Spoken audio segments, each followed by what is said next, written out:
Hi, welcome to another episode of Third Act Solutions.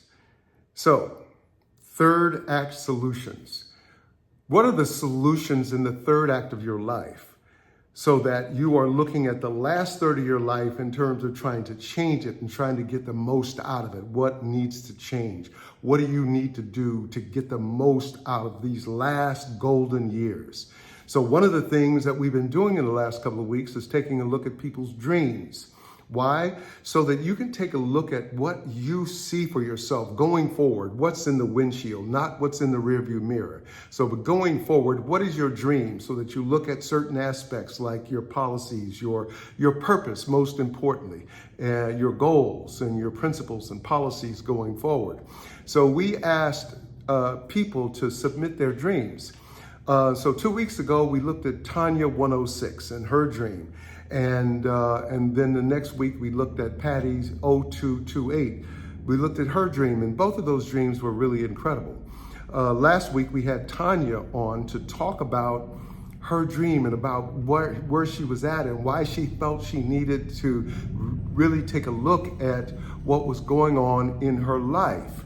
And so she talked about how she had to do this deep dive and really be honest with herself about what it is that she wanted. And, you know, I was thinking about that, and I came across a word recently that I think is like really apropos. The word is lifequake. Like earthquake, lifequake. What is a lifequake?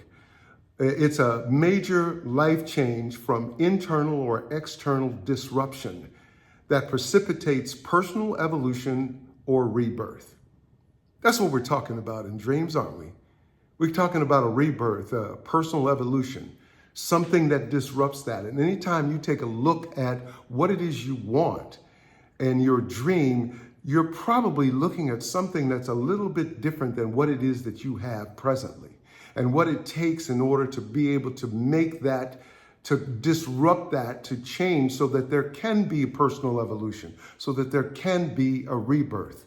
I have gone through a rebirth in the last year, and I'm telling you, you know, it is a process. It's not an easy process when you look and you dig down and you look at yourself and you take responsibility for what you created. Because at the end of the day, we all know that we're 100% responsible for what we create. So in terms of being responsible, that you need an earthquake of sorts, a lifequake, something that is going to disrupt and change and really examine so that you can look at the possibilities. Because it is about getting to the possibilities of what's next, the possibilities of what it is you want.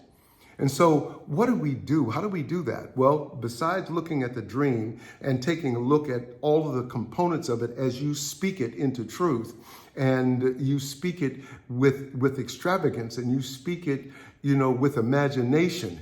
As T.D. Jakes, as Reverend T.D. Jakes says, if your dream is not laughable, then it's not big enough. Then it's not worth the paper that it's written on. So therefore, you have to write that out to where it is laughable because it's real and it's true and accurate to what it is you want. So what do? You write it down, you take a look at it, you break it down, and then you look at the components. And one of the things you got to look at is like, who's in your life? Who are the people in your life? Your grandparents, your parents, your friends, your significant others, your children, your neighborhood, your ethnicity, your gender, your religiosity, your mortgage, your animals, all of that. You have to take a look at each one of those things and identify each one of those people that live in that space. And you have to determine who they are to you. You have to determine whether they're ride or die. You have to determine whether they're on your bus and they're helpful, or whether they're just on your bus, or whether they are haters on your bus, you know, and they don't really want to see you succeed. And I don't care who they are. I mean, they could be relative, blood relative. That's where really where your most stops come from, are the people that are around you. So you have to take an honest look at who's in your life so that you can determine who's on your team and who's not on your team. And I mean, list them, each one of those people, list them, write them down and evaluate each one of them. And then, interestingly enough, all of them you need to get in communication with. You need to communicate with the ones that are for you and thank them and really acknowledge them and how can you support them. And you have to look at the marginal ones and you have to figure out what it is that you need to do to handle them. And then you have to look at the ones that are really not on your bus and try to, with carefrontation, talk to these people and see if you can get on the same page. If you can't get on the same page, then you got to make choices. You got choices. How can you, if you're on a boat and you got a team full of people rowing, and there's one person back there that's digging holes in your boat, that's causing your boat to leak, you will never get to your destination. You'll constantly be in crisis mode trying to, get the water out of the boat so that you and your team won't sink. So it's up to you to be responsible for every single person in your universe. Let's start there. Let's take a look at those people so that we can see how we can manage the people that are on our bus to help us move forward.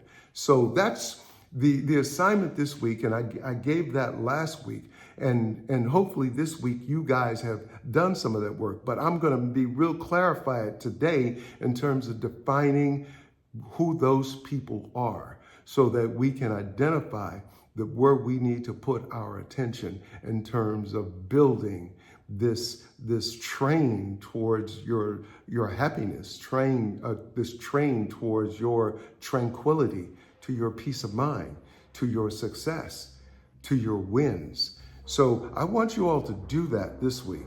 Write it down, and then I want you to reach out to me and give me some examples of who these people, not necessarily, I don't want to know who they are, but identify them by, sort of title or zip code and what it is you need to do in order to handle those people, okay?